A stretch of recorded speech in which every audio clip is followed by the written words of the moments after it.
Hello, hello, you guys. Okay, welcome to Hangout number 4 in 90 Days of Greatness 3.0. And so I'm recording this a little bit early because we're going to be in San Diego next week during our normal Hangout time. And I recorded, I'm a week ahead. So I recorded this week's yesterday because my son is the student of the week. And it was supposed to be announced today, right around this time.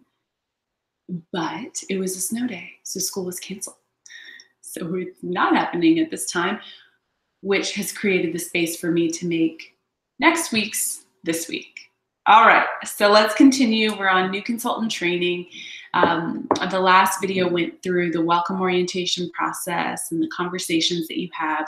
So we're going to continue with that thought.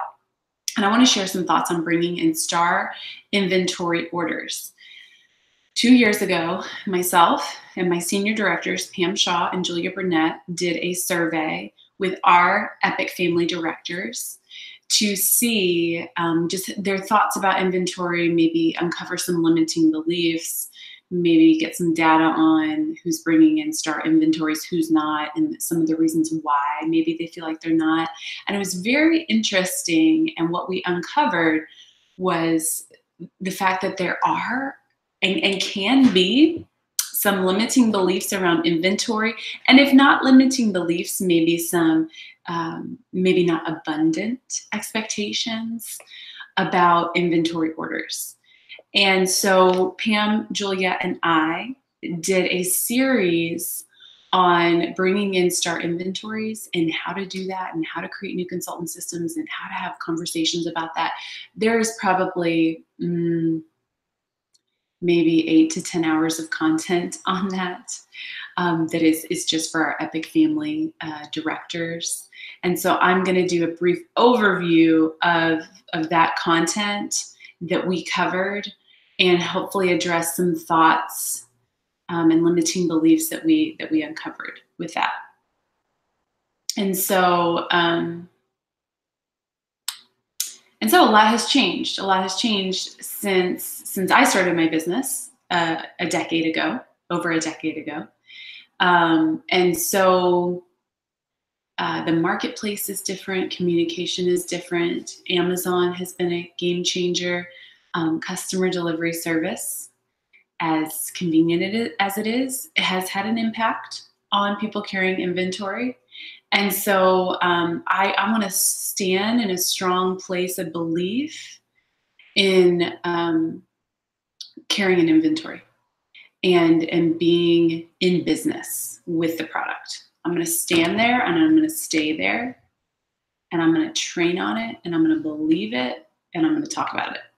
That carrying inventory is the most ideal way to work and build a Mary Kay business. Now, can everyone start with a full store? No, and it's, I don't think, appropriate for everyone to start with a full store, but I believe that everyone can build to a full store. And so I'll tell you a quick story about my inventory decision in hopes to make a couple of points with this.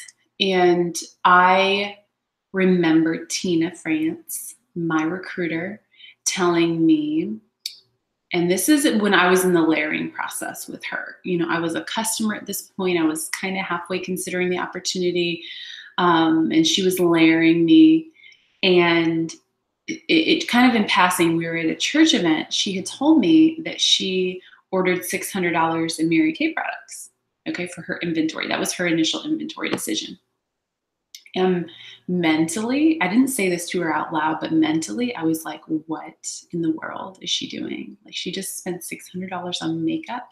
That's crazy. If I were to ever do this, I would never do that. I wouldn't make that decision.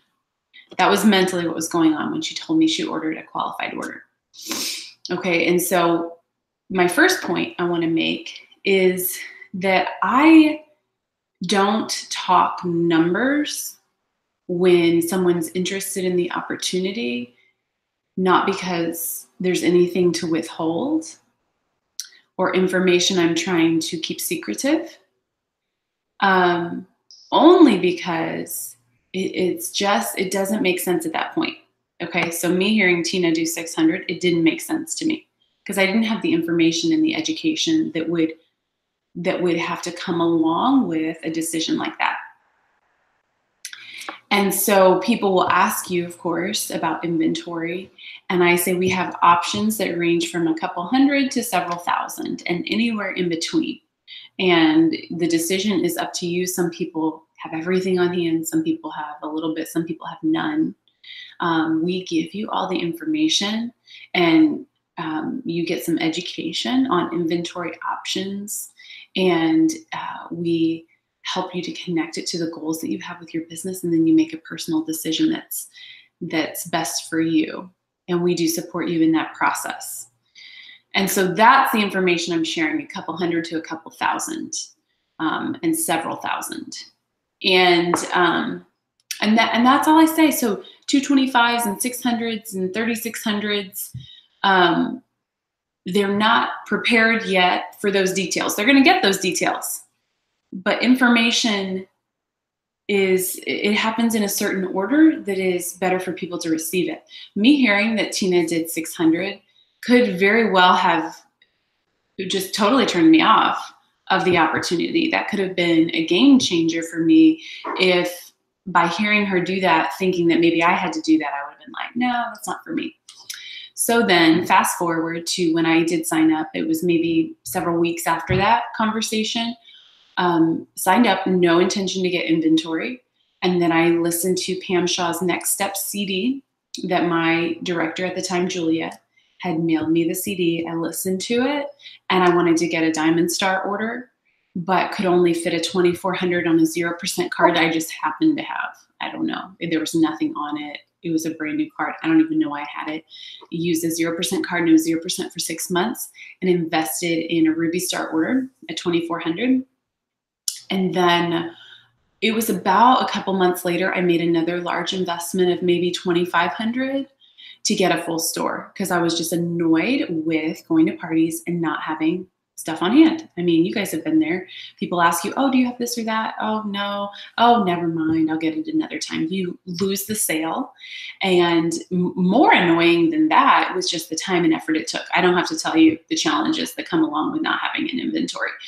And so I thought that was for the birds. And I'm like, screw this. I'm getting a full inventory. So within about a 2-month time frame, I had $5,000 invested on this credit card that I paid off in 6 months. Paid it off to zero, never paid any interest, only used my Mary Kay profits to pay it down to zero. And looking back in hindsight, I don't know if I would be here today on this Hangout if it were not for that $2,400 investment, because it was positive pressure for me. When I told Cliff about it, he wasn't super excited, but wasn't resistant to the idea. He kind of was like, you know, if you want to do it, let's not see a balance on that credit card when the 0% interest is up. And it was almost like my first goal. I'm like, okay, I'm going to do this. I told him I would. So I'm going to honor my word and take responsibility for the commitment I'm making. And it felt like a good challenge to me. I'm like, I'll show him and I'll honor and take responsibility for this choice. And if, in my mind, if the only thing I ever did with Mary Kay was to pay down that credit card, that was going to feel like a win. So I was in like beast mode to pay down that investment. And that was something I took very seriously. And the way I did it was I broke it down into weeks. And so I had it 0% for 6 months. That's 24 weeks. And so on my calendar, I remember doing this. I took the total amount I had invested, divided it by the weeks that I had it at 0%. And every Sunday night, I would make a weekly payment. And I train my consultants to do that as well, versus a monthly payment, because a month is too long and the number gets too big and we forget about it and we don't keep it in our minds. And I just believe in weekly payments, and it gives us a focus. We can focus for a week, but sometimes harder to focus for a month. And so every week I would go into online banking and out of my Mary Kay checking, put that amount on my credit card. And I did that every week until it was zero at the end of those 6 months. And so there were many, many moments in that time frame that I didn't want to do Mary Kay, that I didn't feel like holding parties, that it just felt like this extra thing to do, that it felt like I was too busy to do. And you know what kept me in the game? The credit card. The pressure to pay off the credit card, the positive pressure. And the products staring me in the face in my apartment and in my car that I could see every day. Because, out of sight, out of mind, right? When you have inventory, boxes of it, you're like, okay, got to sell it. Got to call somebody so I can sell it and turn this into money for my family.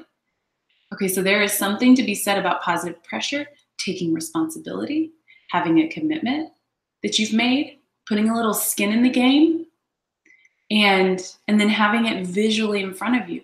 That is powerful. And we do our people an injustice when we don't share the benefit of having that. You want them to feel a little pressure. Okay, pressure is good. Pressure moves us into action. Pressure keeps us motivated and in the game. If that would have not been there, the inventory out of sight, okay, so no inventory that I'm looking at every day, no credit card to pay off, why do it? Why do it? Really, you guys, especially in that season where I hadn't caught a bigger vision, yet I hadn't gone to seminar. My very first seminar is when I really decided to be a national sales director, you guys, but up until then, I sort of had one foot in and one foot out. I was kind of like, yeah, I'll try this out. I'm going to do the best I can. I mean, my director said jump and I said how high, and I did power starts and was an obedient, faithful, trust the process consultant, but sort of with one foot in and one foot out, maybe even like a toe in and a foot and 4/5 out. I was not that in at that time. And so, and that's a lot of our consultants. Not everyone comes in, well, very few. I mean, if any, come in saying, I'm gonna make this my career. I'm committing to this. There are very few people who come in and do that. And so I think everybody goes through it, maybe a season, especially initially, with one foot in and one foot out, and kind of see how it goes. And in the see how it goes season with one foot in and one foot out, what keeps them committed with at least one foot in is inventory and paying it off and seeing it there in front of them and having access to sell something that day and make a profit that day because they have the product. Okay, so it's powerful, you guys, and let's be strong in that belief. Let's be really strong. Now, does everybody start with a star inventory? No. Should everyone start with a star inventory? No. But I think we maybe miss out or sell ourselves short and sell our people short when we don't stand in a strong place of belief that that's the best way to work this business. And so what is your belief level in having an inventory and people making an investment and having your people have a little skin in the game? Because what we uncovered, Pam, Julia, and I, when we did this survey, is that a lot of people had been burnt in the past. And by burnt, I mean maybe somebody blamed them for their lack of success, or maybe somebody returned product, or maybe somebody owed money on a credit card and was having a hard time paying it off, and that maybe even caused a husband to be angry. I mean, there's endless stories, right? Stories and stories of situations that when those happen to a leader, it can cause, unless you're super aware and on it and coaching yourself through it, it can cause us to pull back from even encouraging it, from even wanting it. Okay, so what's your belief level? And have you ever held back from people investing in inventory because you don't want to take responsibility for it? Or because you're afraid of what may or may not happen with her? Because if we are helping people make decisions based on our fears, who does it become about? Yeah, us or you. And we don't want it to be about us. We are leaders and mentors supporting people in the best business advice and the best start to their business that they possibly can. So we have to remove ourselves from the equation. We have to remove our fears. We have to remove our past, our history, our stories from the equation. So she really has the freedom to make a choice based on her and what's best for her and what she wants. And so check yourself. Are you making it about you because of fears? Do you just go for a 600 because that feels safe? A 600 would have set me up to fail, you guys, because I would have sold that at my debut and would have paid off the credit card very quickly and wouldn't have had the pressure to keep going, wouldn't have had the pressure to like, okay, let's make a booking call because I got to sell this inventory. That kept me in the game long enough to get me to seminar to then help me to see the bigger picture. And it kept me in the game long enough to really see like, okay, this product is easy to sell, right? Super easy to sell. You can make quick, fast money. People love when you have it on hand, and they'll be a loyal customer to you when you have it on hand. I mean, the benefits and the rewards of having inventory, they're endless, and they go on and on and on and on. And so we as leaders have to be so strong in that belief. And so check yourself. Check yourself. Do you have limiting beliefs connected to inventory or any fears? Write them down. Like, pour it out. Get the junk out. Write it down on paper. Address it. Be aware of it so that you can then coach yourself through it. Here's another thought, and this came up in our survey. Some people hold back on inventory because they don't want to do a debut for her, because then it's one more thing on your schedule. And then you got to book all those career surveys with her. You got to show up at her debut on a weeknight when you could be home with your family, or a Saturday morning. It's an inconvenience in a way to have a star consultant, because it requires more of you as a leader. More coaching, more support, showing up for her, not doing it for her, not taking on her responsibility for success, but showing up as a leader for people who are making an investment, because you want to always match their time and effort with your time and effort. And so if they're putting in time, effort, investment, commitment, you want to match that for her and be a leader who shows up for her, who supports her. Okay, so it's inventory is not for everyone. I would never say that. And it just takes some discernment, I think, some discernment and some experience and some practice to be able to listen to someone and really like open listening, active listening, where you're hearing what she says, and you're not only hearing what she says, but you're hearing what she's not saying, and you're reading in between the lines to know like, what would be best for her and her situation with her motivation level and her life. We've got to really ponder that and support people in making the best decisions. So here are some kind of go-to questions I'll ask during an inventory conversation. These are just like little questions that are in my toolbox of questions that I like to pull out that can enhance the conversation and help you to explore inventory. And so one of them I shared with you on the last Hangout, it's, if money were no object, which package are you most drawn to? If you were to finance inventory, what options do you have? Okay, so those are just go-to questions to explore. Okay, where is she at with this choice? Where is she at with her financing?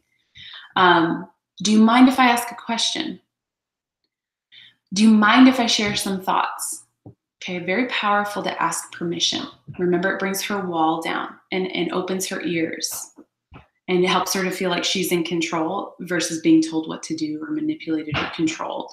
Gives her the dignity of choice. She tells you an inventory level. What draws you to that level? Okay, she picks 2,400. What draws you to that? Or what makes that package attractive? Here's one. Like, how would you feel if I recommended a different level? Okay, so that's for the super sharp, well-connected, ready right now person who's like, I'm gonna do a 600. And you're like, that probably wouldn't be the best. Okay, so you say like, how would you feel if I recommended a different level? Would you be open to hearing some thoughts around that? Okay, ask permission, and then share thoughts about what you observe about her that you feel like it would benefit her more to. I just deleted all of my questions in my notes. Oh my goodness, I'm so annoyed by that. Okay, let's just keep going. Um, I had them all highlighted in my notes so I could read it, and then I pressed a button and it deleted all of them, and it's in my notes app, so you can't click that nice little thing, that undo button in Word. So annoying. Here's some words to say and to challenge people with for ready right now, people who really want to work the business. Say something like, you know what, I'm going to just ask you and put this thought out there that you would commit to at least a year of Mary Kay. Like just give it a year. Give it a year to see and come to the events and throw yourself into it and just trust the process and don't allow yourself to even evaluate whether or not this is going to work for you until that year has gone by. Like, just stay the course for a year. Would you be open to considering that? Okay, I love to say that to new consultants who are ready right now because you're planting the seed that, like, she doesn't need to evaluate after her debut or her first power start or her first parties whether or not this is going to work for her. Because those could go beautifully or they could be a big flop, And you could even tell her that. Like, your first power start could go like awesome or can be a big flop. And I hope for both of us it's awesome. But I also want you to understand that this is a business and it takes time to build a business. And I just want to invite you to have that thought of, like, you know what? I'm just going to give it the year and see how it goes and not like overanalyze any small little party or debut if it doesn't go well or this or that or this or that. Okay, so those are some awesome conversations, questions, things to bring up in the inventory conversation and in the follow-up conversations to that. Okay, so then what if she cannot or will not get inventory? Okay, so what do you do with her? You want to have a plan for her, obviously, and just have like, okay, here we go, next step. You just take her down a different path. And I just learned the hard way that I didn't, as a newer director, have a plan for those people. And so it kind of became like, well, I don't know, what do you want to do? I didn't know what to do with them. And then they didn't know what to do. And so then we both were there and we didn't know what to do. And then they didn't do anything because a confused mind does nothing. And a confused leader does not help somebody who's new. And so I pretty quickly learned that it wasn't good to not have a plan for them and started to support those people with just taking a different path. Okay. And so a 1 week wonder, I used that for a long time, where they would take a week to take up orders, and the people they would order from would either get a gift or a discount. We've done different things over different years. And I would just really equip them with the script, how to talk to people, how to share it, how to follow up, so that they were equipped to take up orders in a week, to at least get their first order in. Even if it was $225, you know what? That's a win for her. It's a win for you. And it keeps the ball moving forward and keeps her taking the next steps. A 36 and 36 challenge is what's currently in my 12-step program. That's where they get 36 people to try the satin hands in 3 to 6 days. There's the page in your workbook. It's also on my website. And so again, you coach her, you give her a script to use. And this is one of the ones I mail people. You remember I showed you in the last Hangout, I mail this to people so they have it, so they can start having people try it. And this is for people who do or do not get inventory. This is the next conversation I have when we really have come to the conclusion that she can't or she won't. But I also have people who get inventory do this for the obvious reasons. They're just sharing the product and getting orders and making connections. And it's an easy, fun thing to do. So the 36 and 36 challenge, or book 8 to hold 5. That's like old school Mary Kay, that I think Mary Kay Ash herself taught, that you just book before business debuts even existed. They booked 8 to hold 5. And to get their perfect or power start in motion. And again, you coach her. You can't just tell her to go do it. We've got to provide a script, how to talk to people, how to book it, how to confirm it, how to coach it. And you equip her to go do that. I have some directors who will even do that in person with their people. Meet with them in person for coffee, provide the script and say, okay, let's reach out. And then the director is booking and reaching out, and that consultant is, and then you're right there with her, walking her through those steps and celebrating as she gets bookings, and being able to coach her on what to say, how to respond, how to confirm. So that could be really beneficial. I did booking blitzes or book your buns off nights as a newer director, where I would gather with all my key people or anyone who wanted to come, and we would just sit together and often like get pizza, and we would just book together.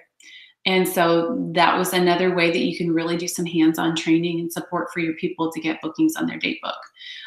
So don't write off people who don't get inventory. You know, we all have stories of people who didn't and then went on to, you know, do a lot with the business or eventually invest in the business. And so don't, that's a mistake I made early on. I just kind of dismissed her and moved on. And I learned the hard way that that's not beneficial for anyone.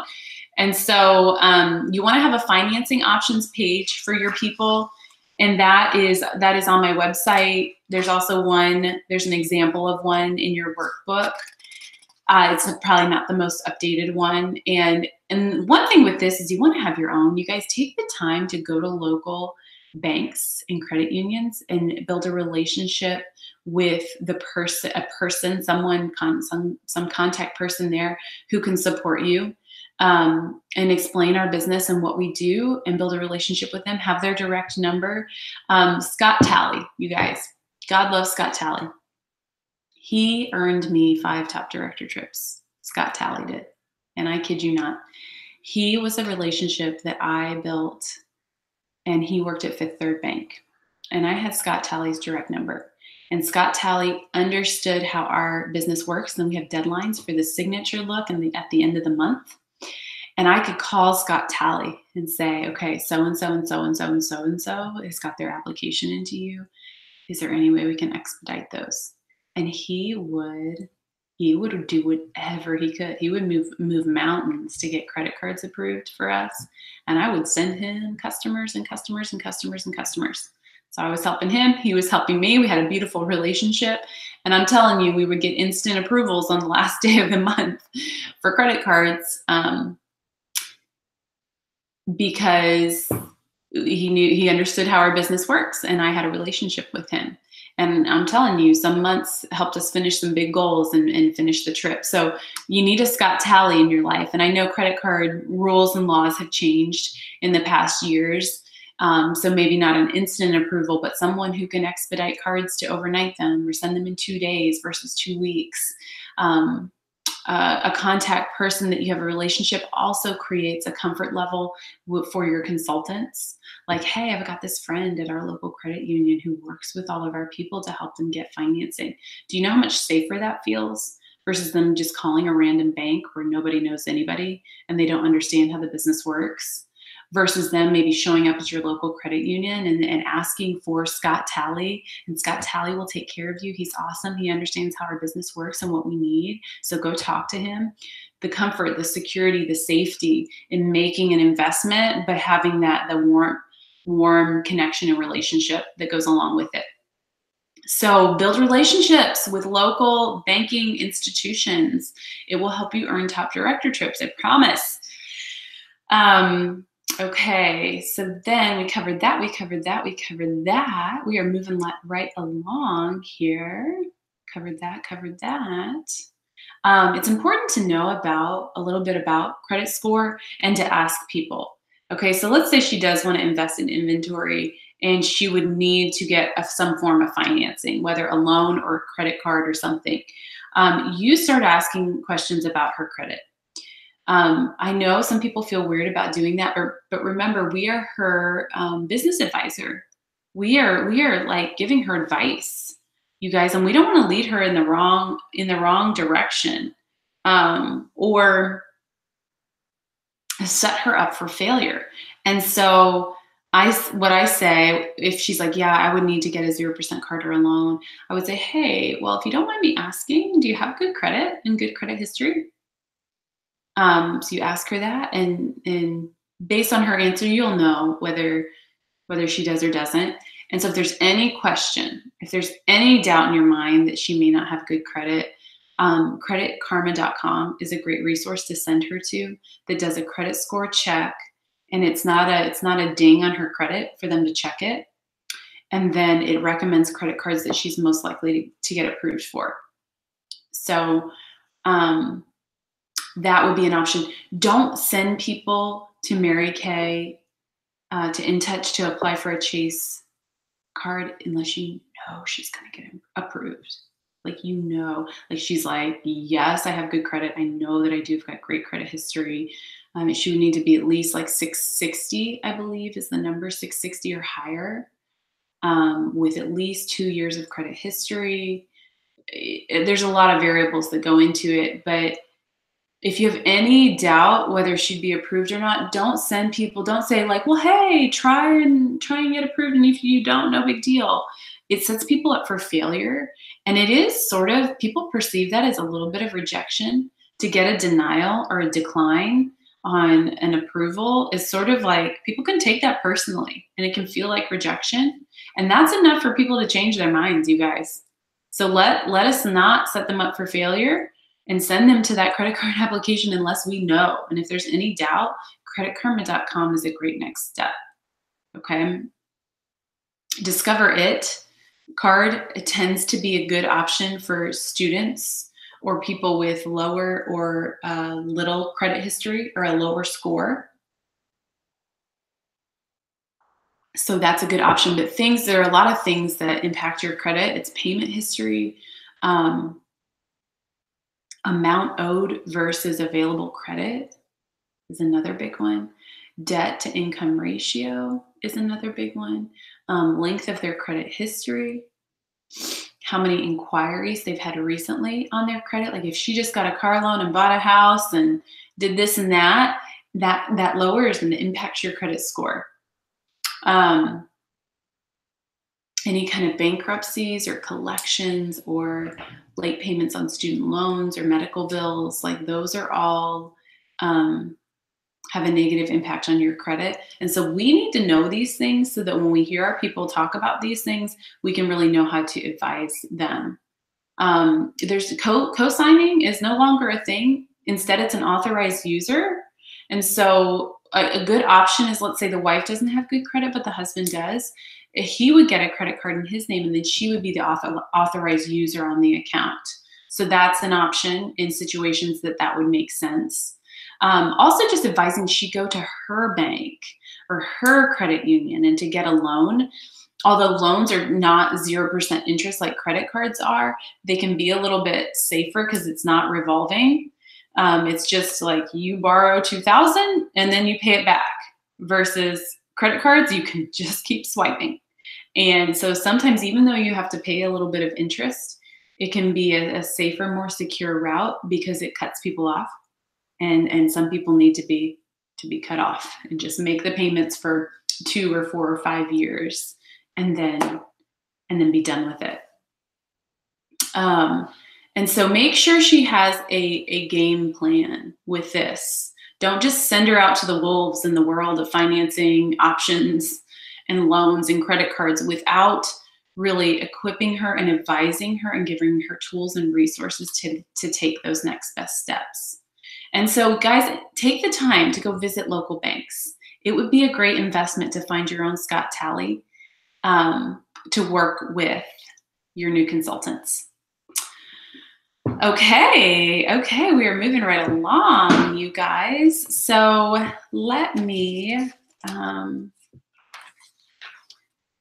talk about a few more things. So we're going to move on to new consultant training and Pink Bootcamp, which is a form of new consultant training.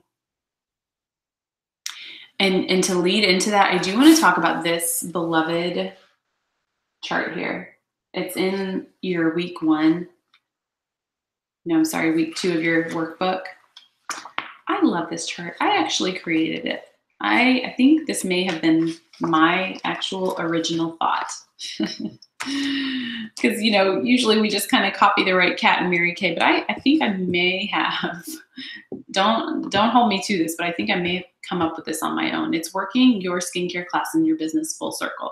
And it helps people to understand the full circleness of our business and the skills to master within our business. And so this is a handy little tool that I pull out very often and use it in new consultant training to help people understand how the business works and have a framework and a mental reference for how our business works and what makes up a successful Mary Kay business. And so let me explain to you how I use it. And I start by telling this story. And I don't know, this really like resonates with people, especially new people. And so I start by telling this story and then I move into the full circle thing. And so I'll share my story in hopes that this could be a story that maybe you could tell in your own words about your own story, because I think we've all felt this way. I'm pretty sure anybody who's in sales has felt this way, maybe at some point. Is that when I started my business, I knew that I had some goals and I wanted to do all the things, like I wanted to sell and make money, and I wanted to do the whole power start, because I got this pretty ring that had 30 diamonds in them. They were summer diamonds. Some were real and some weren't. And so I knew I was going to get that prize from my director for doing my first 30 faces, and I wanted to earn my pearls of sharing. And so those were all my goals as I'm like getting started. And so here was my mindset. I'm like, I want to get bookings, and I want to get hostesses, and I want to get sales, and I want to get faces done, and I want to get career surveys. Like I want to get all these things. Okay. And so, how do you think that can make us feel as people, as women, when we're just like, I need to get this stuff? Okay. Just maybe say a few words out loud or think of a few words. And I'll share the word that comes to mind for me. It's sort of like a small place in my heart just felt icky. Like it just felt icky. And I didn't think Mary Kay was icky. I thought it was honorable. I thought the company was legitimate. But like a part of me just felt a little ickiness to like just want to get and get and get and get. But I was okay with it because I knew it was a learning process. So I'm like, okay, I'm just gonna like keep going here. And then something unfolded in my first power start that as I went to my first handful of parties, I think I probably held 5 in my first month.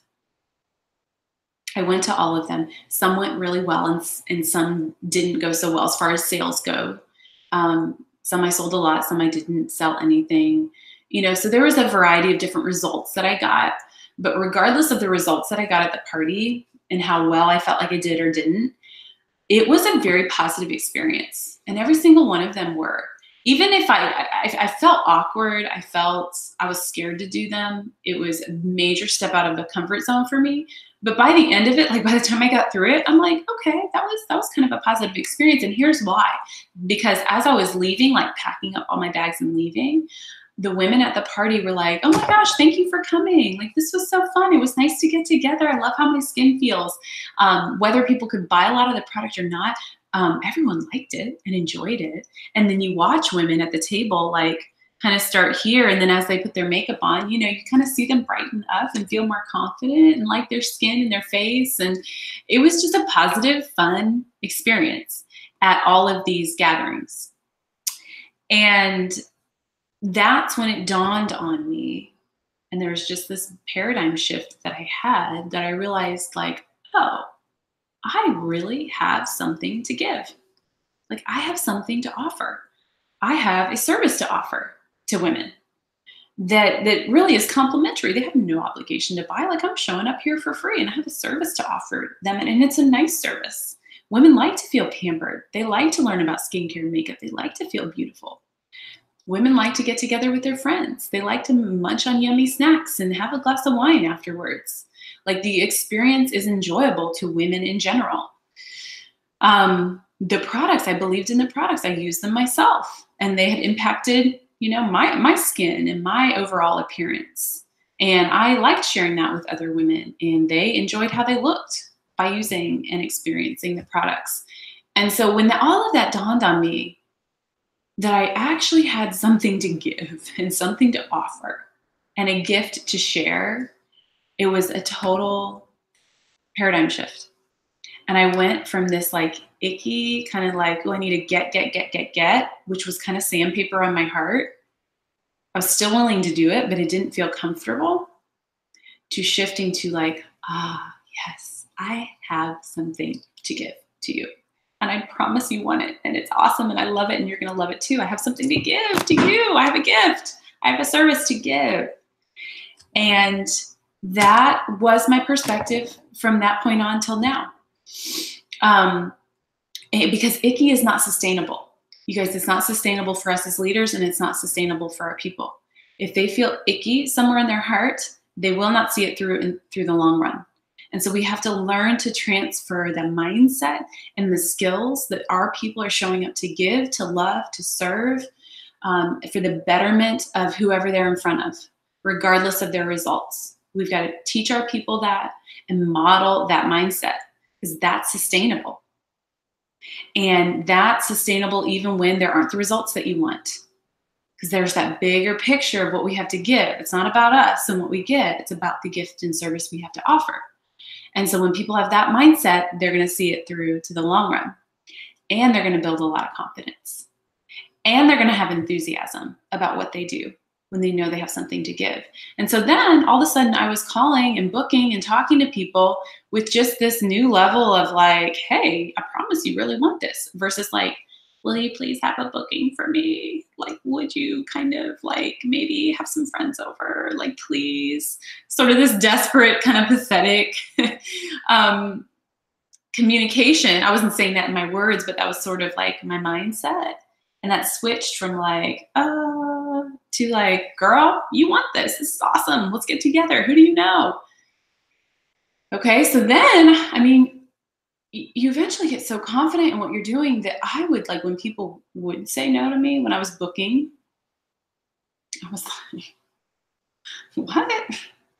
Like, really? Like, you don't even know what you just did. Like, I am so sorry you're missing out on what I had to give to you. Like, I'm so sorry we're not going to be friends because you want to be friends with me. I promise you want me in your life. Like, I just built that level of confidence that I know wasn't even sad anymore. Like, I was sad for her, not for me. I'm like, man, she's missing out. Like, she doesn't even know what I could give to her and what I have to offer to her. Like, bummer. Okay, so that leads to that level of confidence. And when you're booking and operating your business with that level of confidence, you just draw people to you. People want to be in your space. They want to follow you. And magic unfolds from that mindset. Okay, so I train my new consultants. I tell them that story like I just told you. I tell them that, and you can see their kind of fears and insecurities kind of melt away, because they're like, yeah, I know what you mean about that icky feeling. I don't want to feel like that. I want to show up to give. And so they're starting their business with that paradigm. Okay. So I hope that story benefits you, and take that and make it your own. I'm sure you have your own icky feeling story that you could share and make that your own. I think it's a valuable lesson for our new people to hear. And that's the first time I share it as a new consultant training. And then how I use this worksheet is I'll use it in new consultant training, but even pull it out every now and then for seasoned consultants too, because it's a good review of our business and a good review of where they feel like they're weak or strong. And I just go through 1 through 12. It's lead generation, because where does our business begin? Usually people say bookings. Like, well, no, it starts with leads or a contact list or networking. And that's where everything begins. And so lead generation, I think 25 new names per week coming into your business is healthy. Anything less than that, you're like trying to squeeze blood out of a turnip. So 25 new names every single week. And you want to tell your key people that they want 25 new names. I don't care how they get them. They just need to get them. Okay. Lead generation, strong booking skills and habits. Okay. You want them skilled, and you want it to be habitual with booking. Confident coaching and pre-profiling is number 3. Flip chart mastery is number 4, where they really learn like how to use the flip chart. And if not the flip chart, don't get too hung up on that. I learned to do Mary Kay without a flip chart. Now we have one. Some people use it, some people don't. But mastering just the party presentation, the full circleness of doing the party. Number 5 is individual consultation mastery, learning the 2 + 2 + 2 + 2. 200 in sales, 2 future bookings, 2 career surveys set up, 2 guests in meeting is what the 2 plus 2 plus 2 plus 2 is. That's my definition of full circle. Yeah, that's just something I think I made up. 6 is Power Program Weekly Focus. So learning to use the Power Program as a path to run on. Career Survey Mastery, so that they're doing them like clockwork. They're sharing with all of their customers they're in front of. Number 8 is Product Knowledge and Personal Use. So mastering that part of our business. Number 9 is Systems for Follow-Up and Customer Service. Number 10 is Event and Meeting Attendance. So show up to go up. You got to be plugged into the community. Number 11 is effective goal setting and execution. And number 12 is consistent communication with your director or NSD. I believe those are like the 12 circles, the 12 pots, the 12 buckets, the 12 categories that when we master them, we work a full circle, sustainable, strong, growing business. And it is like a chain link, where when you have a chain link and there's one weak link, it doesn't mean just one link is weak. It weakens the entire chain.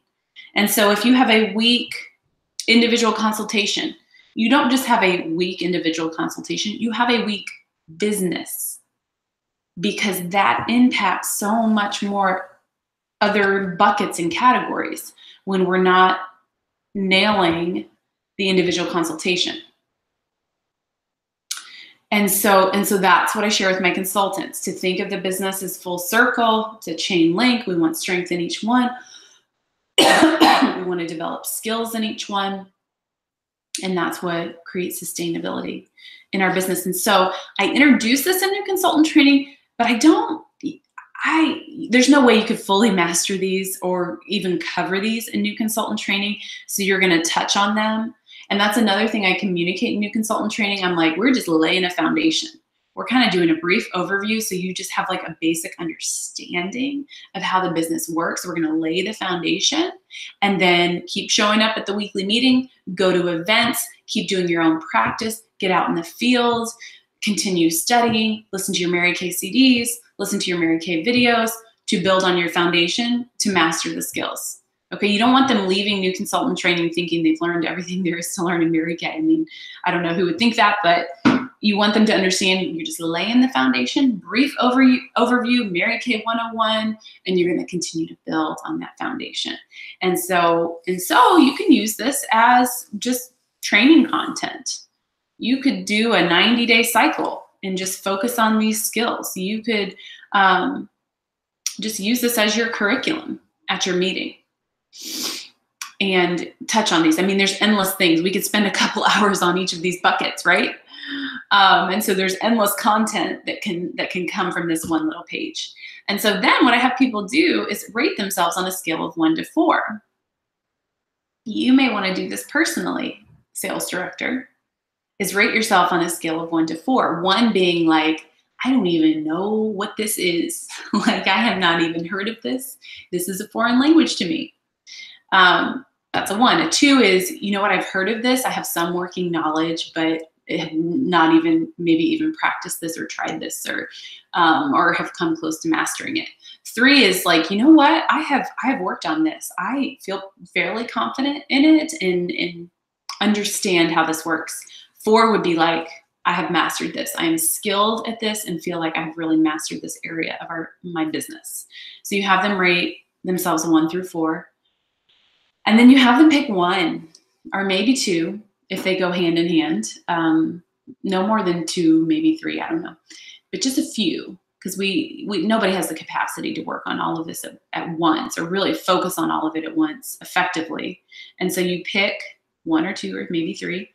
You have them pick that and just work on it for 90 days and have them dig in, provide CDs or lead them to YouTube videos that cover that and just have them listen to it on repeat, have them practice it and go to their skincare classes and just focus on getting referrals, like lead generation, like just master, like if everything else goes to crap, just get referrals and just focus on that and master that one skill. We want highly, highly skilled consultants. And it's our job as a leader to provide the tools, the resources, the understanding, the mindset, the knowledge, and the opportunity to get skilled. Because here's a connection I made, you guys. As I okay, this is the connection I made. And of course, it was in hindsight, it was looking back, that there's this cohort of consultants in my unit. And some were directors and some were just consultants. Some were like working consultants and some were just hobby level. But there was just like this group of people who were just really strong and really skilled. And some of them went on to really make it a career and some didn't. But they all had like consistent ordering, consistent selling at a variety of different levels, but just they had like somewhat of a business established and customer base established. And there's just a lot of strength and maturity in them and leadership in them, whether they were actively being in leaders in Mary Kay or not. I'm like, what is it about that group of people? And then I made a connection.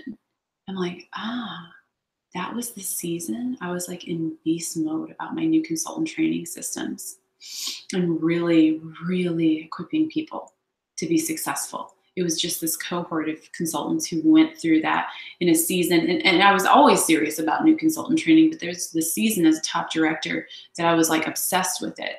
And they happened to hit that season of my leadership when they were new. And they're all still around today and have a great Mary Kay business at multiple different levels, but are here and love me and love Mary Kay and love the products and enjoy Mary Kay. And so I don't have any real data. I never called them to ask them the questions, or I never did a survey. But this is just my own observations that they learn the basics of the business. And you guys, that closes the back door and supports our people to enjoy Mary Kay for the long run, even if it's at a really minimal level, okay? So we've got to be serious about this new consultant training stuff. And we've got to provide the resources people need. We've got to lead the way with it. We've got to create it before they come, okay? I remember several Saturday mornings. There was a season I did it before, muffins and makeovers on Saturday mornings. It was from 8:45 to 9:45. I would do one session of new consultant training, and then our muffins and makeovers would start at 10. You guys, I can't tell you how many Saturday mornings it was. There was a zero turnout, like nobody came, or it was like one adopted consultant. It was me and her training. But I just stuck to it and trusted that it would grow, and it was willing to invest the time. And I was even grateful for those Go Give adopted consultants who came, because they gave me a chance to practice and to get better at transferring skills to them. And so I didn't wait till I had gobs of new consultants to come to do it. It was on my calendar.